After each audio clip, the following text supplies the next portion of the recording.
என்ன நடக்குது இங்க? எங்களுக்கு ஒன்றும் விளங்கல. யாருக்கேனும் தெரிஞ்சா சொல்லுங்க. மே 18க்கு பிறகு எல்லாம் தலைகீழா தெரியுது எங்களுக்கு. ஒன்று நாங்கள் தலைகீழா நிக்கிறோமோ, இல்ல எல்லாமே தலைகீழா நடக்குதோ, ஒன்றுமே விளங்கல. என்ன நடக்குது இங்க? எங்களுக்கு ஒன்றும் விளங்கல. யாருக்கேனும் தெரிஞ்சா நீங்க சொல்லுங்க. புலம்பெயர் தேசத்திலே எல்லாமே புதிதாயிருக்குது. புரிஞ்சு கொள்ள புத்தி மட்டா கிடக்குது. புதுசா கணக்க முளைக்குது. எது வித எது களை என்று எவருக்கேனும் தெரியுமே. என்ன நடக்குது இங்க? எங்களுக்கு ஒன்றும் விளங்கல. யாருக்கேனும் தெரிஞ்சா சொல்லுங்கோ. தமிழர் பேரவை அண்டியல், உலகமெல்லாம் தமிழர் ஒரு குடை உண்டோ, ஓங்கி குரல் கொடுங்கோ ஒண்டியல், நாங்கள் தோளே கொடுத்தோம். வட்டுக்கோட்டை அண்டியல், தமிழீழ அரசண்டியல் வாக்கு போட்டோம். நாடு கடந்த அரசண்டியல், மதிநுட்ப அரசியல் சாணக்கிய மண்டியல், அதுக்கும் வாக்கு போட்டோம். இப்ப மக்களவை என்று எத்தனை தரம் தேர்தல் வைக்கிறது? எத்தனை தரம் மக்கள் பிரதிநிதிகளை தேர்ந்தெடுக்கிறது? என்ன நடக்குது இங்க? என்ன கொண்டும் விளங்கல. யாருக்கேனும் தெரிஞ்சா சொல்லுங்க. பேரவையை கூட்டினது உலக தமிழர் பேரவை அண்டியல். வட்டுக்கோட்டையை செய்தது தமிழீழ நலன் விரும்பியல் அண்டியல். நாடு கடந்த அரச செய்தது மதியுட குழு என்று சொன்னீங்கள். மக்களவையை செய்கிறது என்ன நடக்குது? இது என்ன மக்களவை? எங்களுக்கு ஒன்றும் விளங்கல. யாருக்கேனும் தெரிஞ்சா சொல்லுங்க. மக்களவை நாடு கடந்த அரசின் அடித்தளம் என்றியல், ஆணி வேர் என்றியல், பக்க பலம் என்றியல், இதட்ட குழல் துப்பாக்கி என்றியல், நாடு கடந்த தமிழீழ அரசின் ஒரு தூண் என்றும் சொல்லுறியல். அடித்தளமும் ஆணிவேரும் தூணும் இல்லாமலே நாடு கடந்த அரசு அமைத்த நீங்கள்.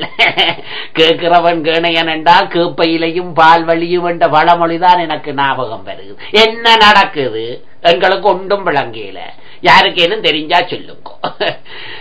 பேரவை வட்டுக்கோட்டை நாடு கடந்த அரசு செய்ய வேண்டிய வேலைகள் கணக்க கிடக்கு. 1க்கு 3 கிடக்கு. பிறகேன் மக்களவை? என்ன நடக்குது இங்க? எங்களுக்கு ஒன்றும் விளங்கல. யாருக்கேனும் தெரிஞ்சா சொல்லுங்க. மே 18க்கு பிறகு கேபி எண்டினம், இல்ல கஸ்டோ எண்டினம். முதலில கேபி துரோகி என்று சொன்னீங்க, பிறகு கஸ்டோ துரோகி எண்டியல். என்ன நடக்குது? எனக்கு ஒன்றும் விளங்கல. யாருக்கேனும் தெரிஞ்சா சொல்லுங்க. சிலர் ஆய்வு செய்யினம், சிலர் கட்டுரை எழுதினம், சிலர் கவிதை எழுதினம், சிலர் இமெயிலில அனுப்பினோம். இதுவே 4ஆம் கட்ட ஈழப்போர். என்ன நடக்குது இங்க? ஐயோ, எங்களுக்கு ஒன்றுமே விளங்கல. யாருக்கேனும் தெரிஞ்சா சொல்லுங்க. கேபி குரூப் உண்டு, கஸ்டோ குரூப் உண்டு, இப்ப நோர்வே குரூப் என்னொண்டா. அண்ணன் இருக்கிறார் வருவார் என்று இன்னொரு குரூப். யாரென்று சொல்ல மாட்டோம். காலம் பெறும் வெளிப்படும் என்று இன்னொரு குரூப். அப்படி என்றா நாங்கள் எந்த குரூப்? தமிழ் மக்கள் எந்த குரூப்? சொல்லுங்க. என்ன நடக்குது இங்க? எங்களுக்கு ஒன்றும் விளங்கல. யாருக்கேனும் தெரிஞ்சா சொல்லுங்க. ஒரு நேர உணவுக்கும் வழி இல்லை. கற்ப காக்கவும் அங்க வேலி இல்லை.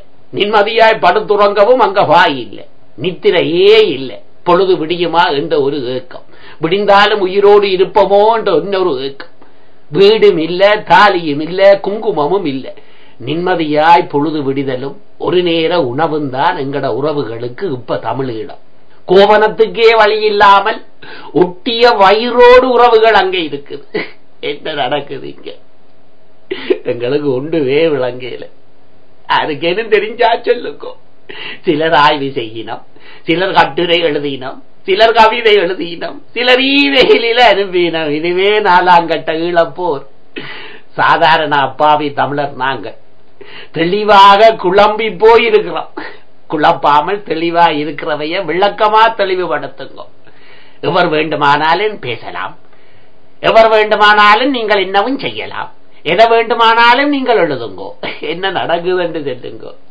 எனக்கு ஒன்றுமே விளங்கல. யாருக்கேனும் தெரிஞ்சா சொல்லுங்க. இதையெல்லாம் எழுதுற அதுகதையும் ஜோக்கியமும் தகுதியும் எங்களுக்கு இல்லத்தான். இதை படிக்கிற எனக்கும் அதுகதை இல்லத்தான். ஆனா எழுதும் வெல்லம திராணி சொல்லுற திறன் இருக்குதல்லே. இதை சொல்லும் எங்களை ஓனா என்றும் துரோகி என்றும் பதிவு செய்யலாம், சொல்லலாம். ஆனா பழகி போச்சு.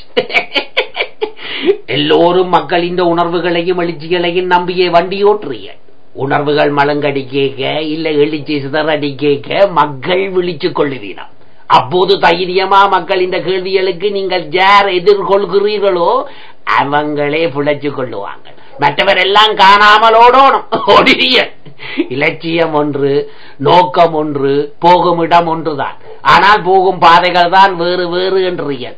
எத்தனை நாளைக்குத்தான் இந்த செப்படி வித்த? என்ன நடக்குதுங்க? எங்களுக்கு ஒன்றுமே விளங்கல. யாருக்கேன்னு தெரிஞ்சா சொல்லுங்கோ. தொலைஞ்சு போன தமிழனின் விடுதலை விதைய பட்ட பகலில சூரிய ஒளியில இலகுவாய் தேடாமல் நட்ட நடு இரவில ஆளுக்கு ஒரு திசையில குருட்டு வெளிச்சத்தில தேடுறீர்கள். நாங்கள் எல்லோரும் ஒன்றா நிக்கிறோம். ஒற்றுமையும் ஒருங்கிணைப்பும் அநாதைகளாக நிக்குது. நின்று அழுகுது. ஐயோ, என்ன செய்ய? என்ன நடக்குது? எனக்கு ஒன்றும் விளங்கல.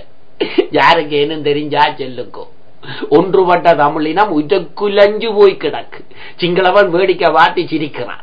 எங்களின் தலைகள்ல நாங்களே மண்ணை அள்ளி போடுறதை பார்த்து எள்ளி நகையாடி எக்காலமிடுகிறான் ராஜபக்ஷ. பேரவை என்றும் நாடு கடந்த அரசு என்றும் பட்டுக்கோட்டை என்றும் உடைந்து கிடக்குது புலம்பெயர்ந்த தமிழினம். விழுந்தவன மீண்டும் மீண்டும் ஏறி மிதிக்கவா இன்னொரு தேர்தலும் மக்களவையும்? முடிஞ்சா இருக்கிற வீட்டை பலப்படுத்துங்கோ. அத்திவாரம் சரியில்லை, தூணுகள் சரியில்லை என்று இருக்கிற வீட்டை இடிச்சு போட்டு இன்னொரு வீட்டை கட்ட வேண்டாம். ஏற்கனவே வீடு கட்ட நிறைய செலவு செய்தாச்சு. அத்திவாரம் போடுறோம் என்றும் தூணுகள் கட்டுறோம் என்றும் இருக்கிற வீட்டை உடைக்க வேண்டாம். என்ன நடக்குது? எங்களுக்கு ஒன்றுமே விளக்கல. யாருக்கேன்னு தெரிஞ்சா சொல்லுக்கோ. அண்ணா இருக்கிறார் என்ற ஒரு துளி நம்பிக்கை இருந்தது. இப்ப அதுவும் இல்லை. புலம்பெயர் தேசத்து பிச்சல்களும் புடுங்கலும் தான் இந்த நம்பிக்கை இனத்துக்கு காரணமா போச்சு. கழுத்தறுப்புகள், காட்டி கொடுப்பு, பழிவாங்கல் அன்னையின் இடுப்ப கேள்விக்குறியாக்கி போச்சு. கிண்டி கிளறப்பட்ட துயிலுமில்ல எலும்பு கூடுகளின் நடுவே வீரமரணம் அடைந்த தீவன் அண்ணன், விதுஷா அக்கா, துர்கா அக்கா, சார்ஸ் ஆண்டனி, சொர்ணம் அண்ணன் அவேந்த சாம்பலுக்கு நடுவே அண்ணனையும் நாங்கள் தேடுகிறோம். மிம்பி வெடிக்கும் நெஞ்சோடு, குருதி வடிக்கும் கண்களோடு அவனை தேடுகிறோம். ஆனால் அண்ணன் உயிரோடு தான் இருக்கிறேன். எங்களின் வீடுகளின் சுவர்களில் கம்பீரமாக படமாக இருக்கிறேன். கேள்வி கேட்பவர்களை எல்லாம் துரோகிகளாக்கும் குரூப்பிடம் எங்களின் பெயர்களையும் பரிந்துரையுங்கும். ஏற்கனவே நாங்கள் துரோகிகள். இனிமேல் இதையெல்லாம் எழுதிய பின் லெப்டினன்ட் கர்னல் துரோகிகள் என்று நீங்கள் வைப்பீர்கள். என்ன நடக்குது இங்க? எங்களுக்கு ஒன்றுமே விளங்கல. யாருக்கேன்னு தெரிஞ்சா சொல்லுங்க. சிலர் ஆய்வு செய்யினம், சிலர் கட்டுரை எழுதினம், சிலர் கவிதை எழுதினம், சிலர் இமெயிலில அனுப்பினம். இதுவா 4ஆம் கட்ட இழப்போர்? என்ன நடக்குதுங்க? எங்களுக்கு ஒன்றும் விளக்கல. யாருக்கேனும் தெரிஞ்சா சொல்லுங்க.